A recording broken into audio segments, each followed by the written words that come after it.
है वो है ये। इसे हिंदी में जुगनू कहते हैं और इंग्लिश में फायरफ्लाई कहते हैं।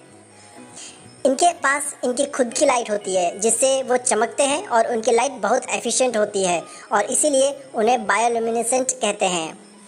दूसरा इंसेक्ट है ये। इसे हिंदी में तितली कहते हैं और इंग्लिश में बटरफ्लाई कहते हैं। इनका जीवन काल बहुत छोटा होता है जो करीबन 12 महीने के आसपास होता है। तीसरा इंसेक्ट है ये। इसे हिंदी में मकड़ी कहते हैं और इंग्लिश में स्पाइडर कहते हैं। ये ज़्यादातर बंद कमरों में या बाथरूम में पाए जाते हैं। इसे हिंदी में चींटी कहते हैं और इंग्लिश में एंट कहते हैं। इन्हें कान और नाक नहीं होते लेकिन फिर भी ये वाइब्रेशन के माध्यम से सब कुछ पहचानते हैं। इसे हिंदी में जू कहते हैं और इंग्लिश में लाउस कहते हैं। ये नॉर्मली इंसानों के सिर में पाई जाती है जिसकी वजह से हमें सिर में खुजली आती है। इसे हिंदी में दीमक कहते हैं और इंग्लिश में टर्माइट कहते हैं। ये हमारे घर के फर्नीचर को दरवाजे को अंदर से खोखला कर देते हैं। इसे हिंदी में कीट या पतंगा कहते हैं और इंग्लिश में मोथ कहते हैं। ये लाइट से अट्रैक्ट होते हैं यानी ये इंसेक्ट्स लाइट के आसपास ज़्यादा मंडराते हैं और वहीं ज़्यादा पाए जाते हैं।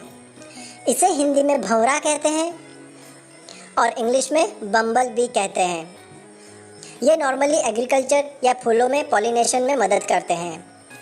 इसे हिंदी में मधुमक्खी कहते हैं और इंग्लिश में हनी बीज कहते हैं। ये हनी यानी शहद बनाने में मदद करते हैं। इसे हिंदी में व्याघ पतंग कहते हैं और इंग्लिश में ड्रैगन फ्लाई कहते हैं। ये नॉर्मली सीलिंग पे पाए जाते हैं। इसे हिंदी में मक्खी कहते हैं और इंग्लिश में हाउस फ्लाई कहते हैं। ये नॉर्मली हमारे घर में दिख ही जाती है, कभी खाने पे तो कभी हमारे नाक पे। ये बहुत कॉमन है। इसे हिंदी में मच्छर कहते हैं और इंग्लिश में मॉस्किटो कहते हैं। ये नॉर्मली काटते हैं तो एक सुई जैसी चुभन होती है और ज़्यादा मच्छरों के काटने से हमें मलेरिया भी हो सकता है, इसलिए हमें इनसे बचना चाहिए। इसे हिंदी में टिड्डा कहते हैं और इंग्लिश में ग्रास हॉपर कहते हैं। ये ग्रीन कलर का होता है। इसे हिंदी में टिड्डी कहते हैं और इंग्लिश में लोकस्ट कहते हैं। ये नॉर्मली फसल को ख़राब कर देते हैं जो आजकल न्यूज़ में काफ़ी सुनाई दे रहा है। इसे हिंदी में ब्रिंगकिट कहते हैं और इंग्लिश में लेडी बग कहते हैं। ये एफिड्स को खाते हैं जो छोटे मुलायम चावल के दाने की तरह होते हैं। इसे हिंदी में तिलचट्टा कहते हैं और इंग्लिश में कॉकरोच कहते हैं। ये नॉर्मली किचन में या बंद जगह पे पाए जाते हैं। इसे हिंदी में कनखजूरा कहते हैं और इंग्लिश में सेंटीपीड कहते हैं। सेंटीपीड के बारे में आप ये जानकर चौंक जाएंगे कि इसे 30 लेग्स यानी 30 पैर होते हैं। इसे हिंदी में केंचुआ कहते हैं और इंग्लिश में अर्थवॉर्म्स कहते हैं। ये इंसानों के लिए हार्मफुल है, इसलिए हमें अपने बच्चों को इससे बचाना चाहिए और स्पेशली मानसून सीजन में जब ये बहुत ज़्यादा पाए जाते हैं। इसे हिंदी में बिच्छू कहते हैं और इंग्लिश में स्कॉर्पियन कहते हैं। इसके काटने से इंसान की मौत भी हो सकती है क्योंकि ये जहरीला होता है।